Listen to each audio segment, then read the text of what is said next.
Continuamos aquí en Multiversos porque hoy día estamos felices de mostrar este contenido a través de las pantallas de TVU Televisión, el canal de la Universidad de Concepción, y qué mejor que también hablar con sus académicos profesionales que están realizando investigaciones relevantes y sobre todo impactando en nuestro universo. Estamos el día de hoy con el doctor Rodolfo Mundaca del Departamento de Farmacia de la Universidad de Concepción para hablar de algo bastante poco explorado como son los micro y nanomotores. ¿Cómo está, Rodolfo? Muchas gracias, Pamela, por la invitación y por el espacio acá. Súper bien, estoy bien, empezando como día lunes lleno de ánimo y más aún si tengo que hablar de esta tecnología en la que he estado trabajando en los últimos 6 años. 6 a 7 años, aprox. Me gustaría que nos pudieras contar qué es lo que son los micro y nanomotores y sobre todo el impacto que tiene para cada uno de nosotros. Sí, a ver, micro, partiendo por lo más básico, lo que es un micromotor, es un microdispositivo que es capaz de convertir energía, cualquier tipo de energía, en movimiento.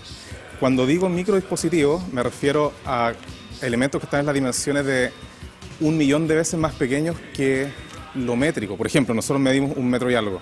Entonces estos micromotores son 1.000.000 de veces más pequeños que nosotros.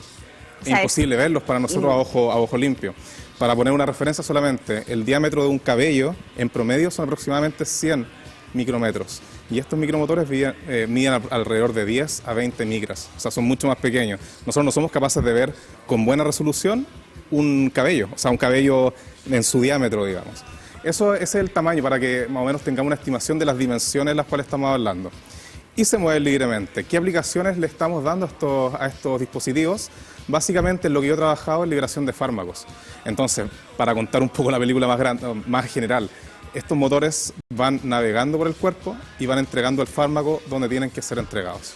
Tú te inspiraste, no sé si estoy equivocado o no en este dato, pero creo que te inspiraste en una película también para poder desarrollar todas estas investigaciones. Correcto, o sea, no yo específicamente, pero sí la inspiración de este campo viene en una película de los fines de los 50, inicio de los 60, que es The Fantastic Voyage, que el viaje fantástico en el fondo, que consistía en que había un diplomático que tenía un coágulo, estaba muy enfermo y había unos científicos que tenían que salvarle la vida. ¿Qué dijeron ellos? No podemos salvarlo de acá afuera, entremos a su organismo. Y ellos se metieron en una nave, se encogió la nave a un tamaño capaz de navegar por los capilares. Y dentro del organismo destruyeron el coágulo y le salvaron la vida. Y años antes hubo una charla famosa en Caltech de Richard Feynman, que es un científico que tuvo el Nobel en ese tiempo, y él tuvo una charla muy famosa, el que decía: hay mucho espacio allá abajo todavía. Y él dijo, ¿qué tal si en algún momento nos pudiéramos tragar el cirujano? Y este cirujano, al tragarlo, pudiera operar desde dentro. Entonces, básicamente esa es la inspiración que ya luego, con años de desarrollo, se llevó a esto, en el cual tenemos estos microdispositivos que van navegando por el cuerpo y desarrollando distintas funciones, como detectar alguna molécula, un biomarcador, por ejemplo, o en determinadas condiciones, liberar el fármaco, como dije, y tratar una enfermedad de manera más específica, de manera más eficiente también. Dentro de estos 6 años de investigación, Rodolfo, me imagino que se han aparecido ciertas brechas, ciertos obstáculos también para poder implementar todo esto. ¿Dónde has visto tú ahí quizás la problemática? O sea, la primera problemática que tuvo el campo es el tema de la biocompatibilidad, porque se trabajaba con motores que no eran hechos de materiales biocompatibles, o sea, en el ser humano iban a provocar toxicidad sí o sí.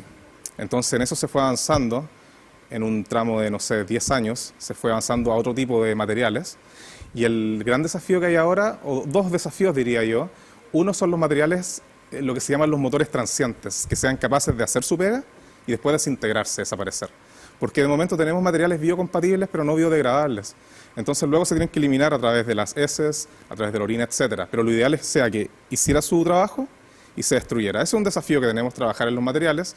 Y por otro lado, en el escalamiento. Porque esta tecnología, si bien los laboratorios farmacéuticos ya están interesados en ella, sí que falta todavía el escalamiento en la fabricación, ¿verdad? Fabricar, porque a ver, en el laboratorio me puede resultar y puede salir un bonito estudio, un bonito artículo, pero yo tengo que ser capaz de escalar esta tecnología de manera económica, ¿verdad? Porque la verdad es que al final al paciente le sale algún costo razonable también. Ese es el otro desafío que hay. ¿Y esto cómo crees que va a impactar o está impactando también a nivel de salud, sobre todo a nivel de salud pública, donde se hace necesaria, o sea, mucho más profesionales, mucho más médicos, considerando la falta de ellos? Sí, a ver, esta tecnología, por ejemplo, algunos artículos que tenemos, hace más eficientes los procesos. Por ejemplo, en el caso de la absorción de fármacos, lo haría más eficiente. ¿Qué significa eso? Que con menos puedo hacer más, o que con lo mismo aún puedo hacer más, o que con menos puedo hacer lo mismo que el tratamiento convencional. Eso puede abaratar costos, ciertamente. Puede tener al paciente sometido a menos efectos adversos también, porque al utilizar menos fármacos, si hay algún fármaco, por ejemplo, que genere determinado efecto gastrointestinal, al utilizar una dosis más baja, pudiera evitarse esos efectos adversos. Y por otro lado, la especificidad. Al dotar esto, hay un campo muy grande que se ha abierto en los últimos años, que son de los smart materials. Entonces, estos materiales inteligentes son capaces de poder decir, ok, este es el ambiente donde tengo que actuar, voy a actuar. Por ejemplo, una célula cancerígena. Tengo el motor, si ve que hay una célula no cancerígena, no va a liberar el fármaco ahí, que es lo que pasa mayoritariamente con los tratamientos del cáncer ahora, que no son específicos. Entonces, con este tipo de tecnología sí pudiéramos discriminar eso y pudiéramos atacar directamente la célula cancerígena, por dar un ejemplo. Y me imagino que para las futuras generaciones también de estudiantes, estos son avances que van a impactar también dentro de lo que están desarrollando. ¿Cómo ha sido el poder también compartir estos conocimientos con cada uno de ellos? Ha sido buenísimo. Yo volví de mi doctorado el año pasado, en marzo, llevo un año, poco más de año y medio. Y en el verano hice un curso de verano para el doctorado de Ciencia y Tecnología Analítica de la Facultad de Farmacia e invitamos a un profesor muy reconocido de España y él, entre los dos hicimos el curso.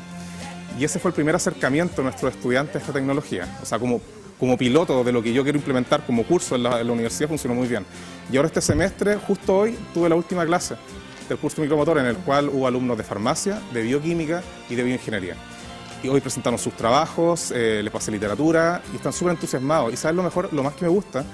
Que este tipo de tecnología, como se ve algo futurista, como nació en un principio, ¿cierto? Les echa a volar la imaginación también. Y muchos de los grandes descubrimientos han sido porque echan a volar la imaginación y luego de todas esas ideas locas que van saliendo, sale algo que concretamente puede ser una utilidad muy buena. ¿Cómo ves eso que ellos están internalizando estos conocimientos? ¿En qué lo ves específicamente? Donde ellos también a través de su imaginación pueden crear soluciones que son innovadoras, pero con un impacto importante en la salud pública. Sí, en las ideas, básicamente.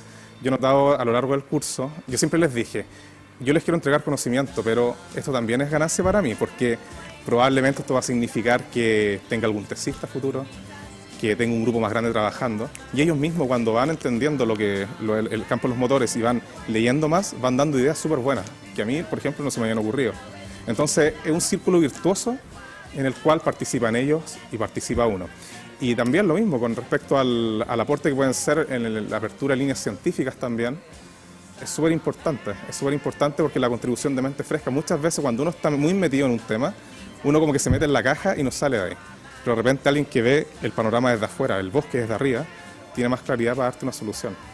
Doctor, y ese proceso de investigación, un proceso creativo también, sí. Los científicos también viven eso. Sí. ¿Cómo fue para usted? Me imagino que el poder el día de hoy estar hablando de una tecnología que puede ayudar a muchas personas y quizás también resolver las problemáticas asociadas al cáncer. Sí, es interesante eso, porque bueno, mi profesor, que es un muy buen mentor, el profesor Joseph Wang de la Universidad de California, San Diego, él siempre nos decía, el único límite acá es su imaginación. Claro, tenían un poco más de recursos que acá, así que el límite que teníamos era realmente la imaginación. Pero eso decía, o sea, cualquier idea loca que tengan, a lo mejor sí, puede ser muy disparatada, pero hay otro que al lado le dice, oye, pero parte de tu idea en verdad pudiera servir acá. Y eso, entonces, el proceso creativo por uno va en el tema de hacer uno mismo y la lluvia de ideas, pero también compartirlas con el resto. Porque cuando tenemos muchos científicos con distintos backgrounds, hay distintas perspectivas también. Entonces ahí se puede ir redondeando una idea y se puede llevar a cabo. Si algo nosotros hemos realizado acá en Multiverso es poder visibilizar a la colaboración como un elemento clave, ¿cierto?, en el desarrollo tecnológico y científico, pero también sacar a la ciencia de los laboratorios y sí. Comunicarla. Sí. ¿Cómo ha sido ese proceso también para usted, considerando que hoy en día ya se está haciendo mucho más visible esto? Sí, es súper interesante tu pregunta, porque uno está acostumbrado como académico, como científico, a hablar con pares, a difundir en congresos de la especialidad donde todos entienden el tema un poco más, un poco menos, con los estudiantes, etcétera. Entonces llevar estos temas a la comunidad, en el fondo, tiene que ver con algo que hablamos la vez pasada que vine, que a la gente le haga sentido por qué hacemos ciencia. O sea, en el fondo yo puedo mostrar aquí un dispositivo moviéndose, pero oye, eso es bonito, muy interesante, pero ¿qué impacto puede tener? O sea, ¿por qué mis impuestos van al desarrollo de eso? Entonces, en eso es muy importante la difusión que uno hace y la bajada hacia personas que no son expertas en el tema. O sea, explicarles, por ejemplo, lo que acabamos de decir del cáncer, que este dispositivo, al ser dotado de inteligencia, yo lo puedo hacer discriminar entre una célula cancerígena o una célula no cancerígena. Al ser dotado de inteligencia, lo puedo hacer discriminar, por ejemplo, yo quiero que tú entregues el fármaco en el intestino y no en el estómago. Por lo tanto, uno puede ingerir este batch de motores, que por cierto lo hemos integrado en comprimido farmacéutico ahora, para facilitar la administración. Entonces, en el estómago no va a actuar, pero como tiene inteligencia, va a actuar en el intestino. Entonces, ahí podemos optimizar los procesos de liberación, como dije en un principio. Entonces, esa bajada es la que muchas veces hay que explicarle a la población, para que entienda en verdad por qué se justifica que de los impuestos salgan las becas Chile, por ejemplo, de que vayan científicos al extranjero, según algunas personas, a vivir la gran vida, que vale, eso es lo que uno muestra en las fotos muchas veces, pero es sacrificado estar afuera estudiando, sobre todo, estudiando solo, fuera de la familia, fuera de la casa, y trabajando en cosas que son difíciles de sacar también. Entonces, esta difusión, como dices, es esencial, creo yo, para que haya también tranquilidad. O sea, sí, mis impuestos se están invirtiendo correctamente en ciencia. ¿Cómo proyecta en cuanto al financiamiento, en cuanto a los recursos también, que esta tecnología pueda llegar a todos y a todas? De eso depende mucho ¿cómo se llama? La traslación o la transferencia de la tecnología a la industria. Entonces, si eso se va haciendo en un paso rápido, acompañado del escalamiento, que es el gran cuello de botella que tenemos hoy en día, sí que pudiera llegar. Voy a poner un ejemplo. Yo he trabajado también en el tema de los sensores, de los biosensores. El primer biosensor hecho fue el sensor de glucosa, que era un equipo grandote, y ¿qué hacía? Detectaba glucosa y te decía cuánto había. Después se fueron trabajando en estos chips, y que por allá, por los 90 y algo, eran simplemente chips que daban la concentración, pero eran caros. Y luego se logró miniaturizar eso al día de hoy, que uno puede ir a la farmacia y comprar 100 tiras reactivas, comprar la maquinita, y uno mismo en casa se mide la glucosa. Entonces tomó un camino largo eso, desde la tecnología en el laboratorio hasta llegar al usuario a un precio razonable. Ese camino es largo, pero hay que pasarlo, Y para eso, entre medio, vamos a necesitar de pruebas clínicas, estudios clínicos, el escalamiento, como dije yo, la manufactura a niveles razonables, la producción a gran escala y, lógicamente, el tema de los biomateriales. Tú hablabas mucho respecto de la importancia de que la comunidad también se entere de cómo se gastan sus impuestos y se invierten en ciencia a través de las becas que se realizan a distintos científicos, científicas de nuestro país. ¿Crees que aún falta mayor apoyo a la ciencia por parte de las autoridades a nivel gubernamental? Sí, yo pienso que sí, sin duda. No recuerdo bien qué porcentaje del PIB es ahora. Perdón, voy a hacer un paréntesis, que estamos mostrando esto. Este es un segmento de la película de Fantastic Voyage. Entonces ahí es donde inyectan a estos científicos y ahí van navegando por el cuerpo. Que esto es lo que estamos explicando el día de hoy a través de la investigación del doctor Rodolfo. Esa fue la gran inspiración de dónde nació el campo, básicamente. Volviendo al tema. Sí, o sea, especialmente hoy en día, yo volví a Chile después de 7 años. Y si mal no recuerdo, los fondos de iniciación tienen el mismo presupuesto que hace 7 años. Pero el tema, yo he conversado con colegas que con el mismo dinero se hace mucho menos que antes. Los instrumentos han subido de precio, los reactivos han subido de precio. Entonces, sí que hace falta un aumento, dedicar más a la ciencia. Y en verdad casi todos los países que han dedicado más porcentaje de sus dineros, su presupuesto a la ciencia, se han desarrollado más rápido también. Desde el Biobío, a nivel de contexto también regional, considerando que tenemos estas nuevas autoridades desde el gobierno regional, ¿cómo ves también que se proyectan estos nuevos proyectos vinculados a soluciones innovadoras desde el punto de vista de la salud pública? Yo lo veo súper optimistamente. ¿Por qué? Otro paréntesis, perdón. Esos son otros tipos de rockets que se van moviendo y son direccionados, o sea, van actuando todos coordinadamente. Y eso estamos hablando que tienen una longitud más pequeña que lo que nos comentaba de 15, un pelo. De 15 micras. O sea, si uno ve la hebra de pelo así, eso es más pequeño que eso. Y ese otro trabajo que se hizo, en el cual, bueno, ese es un motor esférico, y en este trabajo se ven los no se ve el video completo. Bueno, ahí va a bajar, creo. Ahí se ve un microcohete que pero van protegidos. Okay. Y cuando llegan al estómago, como está ese pH, no actúan. Pero una vez que llegan al intestino, ya empiezan a actuar, porque es ahí donde yo quiero que actúen. Ya empiezan a moverse y pueden empezar a liberar el fármaco. Es como de un cirujano al interior del organismo. Y de hecho hemos tenido otros trabajos que pueden sacar hasta biopsias, que se le añaden unas tenazas. Es un trabajo súper interesante porque puede distinguir bacterias en específico. Por ejemplo, esa bacteria no es la que está buscando, pero esa sí es la que está buscando y la toma y se la lleva. Y eso es O sea, la básicamente, identifica. exactamente. Y eso es básicamente por una química de superficie que hace que sea afín al target, en este caso. Volviendo al tema de las autoridades, el alcalde electo es químico farmacéutico de acá de la Universidad de Concepción. Y él está muy vinculado y tiene muchas intenciones de hacer colaboraciones con la universidad. Entonces, en ese sentido, estoy súper optimista al respecto, a las colaboraciones que vamos a tener con él, de su mirada. Él tiene formación científica, entonces imagino que va también a tirar la ciencia para arriba a nivel municipal. Espero lo mismo del nuevo gobernador. ¿Cómo proyecta también el futuro de las investigaciones que tú estás realizando y sobre todo del impacto que va a tener en la comunidad? Es buena pregunta. A corto plazo, obviamente, yo no podría decir que esta tecnología la van a poder utilizar en un par de años más. Esto suele tomar tiempo. ¿De qué va a depender? Y voy a repetir eso, de vencer los desafíos que tenemos. Cuando se vencen esos desafíos, principalmente el del escalamiento, hay académicos que dicen que si una tecnología o una ciencia, por muy buena que sea, por muy novedosa, no es capaz de ser escalada, no va a servir. Va a quedar solamente en el artículo y en la ciencia. Entonces ese es el gran cuello de botella que tenemos. Nosotros tuvimos un acercamiento en 2020, pre-pandemia, fines de 2019, inicio de 2020, con el laboratorio Novo Nordisk de Dinamarca, que son los que desarrollaron el famoso fármaco para bajar de peso, la semaglutida, Sí. este péptido. Entonces ellos se interesaron en nuestra tecnología para poder promover la administración bioral de este péptido. Estuvimos trabajando, enviando unas muestras para allá, entonces eso ciertamente era un gran paso que estaba dando la tecnología. Estaban probando nuestros motores en ratas. Luego llegó la pandemia y con eso los envíos transcontinentes se hicieron muy complicados y ahí se produjo un lag muy grande y finalmente desarrollaron otro tipo de tecnología para promover la absorción bioral, la administración bioral. Pero eso era un paso. En el que hemos avanzado nosotros, hemos estudiado nuestros motores en cerdos, que un modelo, casi siempre se estudian en ratones. Pero el cerdo es un modelo animal más grande y más cercano al ser humano. Entonces, claro que eso nos ha acercado un poco más a la transferencia real de la tecnología. Pero ciertamente todavía estamos lejos. ¿Cómo rompemos el escalamiento de la tecnología para impactar en temas de salud pública? Con imaginación, pienso yo, con recursos, con muchos recursos y con equipos multidisciplinarios.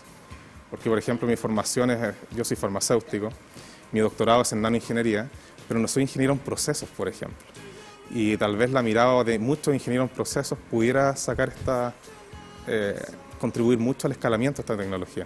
Y con escalamiento me refiero porque nosotros en el laboratorio podemos fabricar esto, en 3 horas podemos fabricar 100 miligramos, por dar un número. Pero para la industria no es lo que necesitamos kilos, toneladas, o sea, fabricación en serie, automatización. Entonces, ahí necesitamos la interdisciplinariedad, yo pienso que juega un papel fundamental. Y la colaboración, así que Sí, ahí sí. de los que estén viendo las No, eso es entrevistas clave. y a lo mejor científicos que quieran también contribuir a esta tremenda tecnología, los invitamos también a conectarse con el doctor Rodolfo Mundaca. Para ir culminando, te quiero agradecer primero que todo por estar acá, por compartir estos conocimientos con la comunidad del multiverso y también que nos pudiera entregar un mensaje de cómo proyectas que la inteligencia artificial pueda impactar en estos temas también. Sí. Bueno, antes que todo quiero agradecer la oportunidad nuevamente. Quiero antes hacer un poquito de publicidad a mi curso que también va a ser dictado el próximo semestre. Como dije, está dictado para farmacia, bioquímica, bioingeniería. Lo quiero ampliar a química, a químico analista, a ingeniería biomédica también. ¿Okay? Entonces el próximo semestre va a ser un complementario que va a ser dictado en la Facultad de Farmacia y les voy a hacer llegar la información a través de los jefes de carrera y las jefas de carrera respectivamente.